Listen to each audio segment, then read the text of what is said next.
क्या कभी आपने सोचा है कि दुनिया के सबसे बड़े भगवान का जन्म महल में नहीं, बल्कि एक अंधेरे कारागार में क्यों हुआ? कौन सी शक्ति थी जिसने 7 संतानों को छीनने वाले राक्षस को 8वीं संतान पर लाचार कर दिया?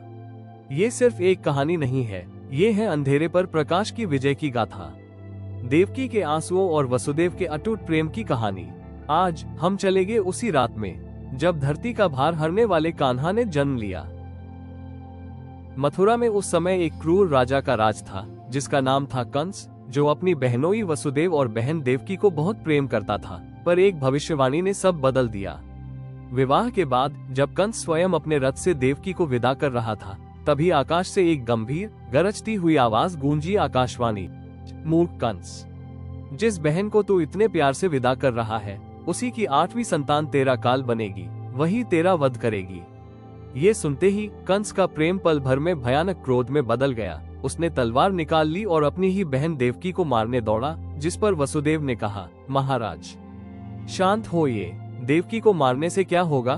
मैं आपको वचन देता हूँ कि हम अपनी हर संतान जन्म लेते ही आपको सौंप देंगे, फिर आकाशवाणी का डर कैसा?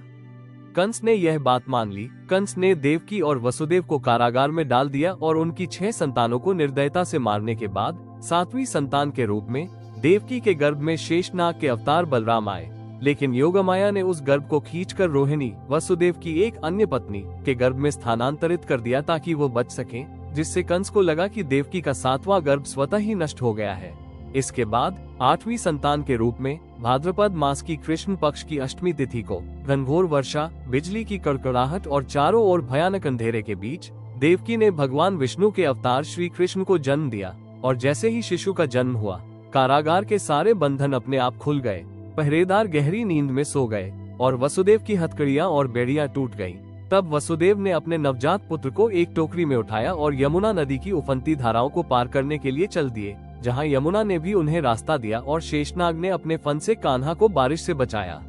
देव गोकुल में नंद बाबा और यशोदा माँ के घर पहुँचे और चुपचाप अपने पुत्र को यशोदा की अभी जन्मी पुत्री, जो योगमाया थी, से बदल दिया और फिर वापस कारागार में आकर स्वयं को फिर से बेड़ियों में जकड़ लिया। और जब कंस को 8वीं संतान के जन्म की खबर मिली, तो वह तुरंत कारागार पहुंचा और कन्या को छीनकर मारने के लिए ऊपर उछाला, मगर वह कन्या उसके हाथ से छूटकर आकाश में चली गई और देवी का रूप लेकर आकाशवाणी की, मूर्ख कंस, तेरा काल तो जन्म ले चुका है और वह गोकुल में सुरक्षित है, तुझे मारने वाला बड़ा हो रहा है।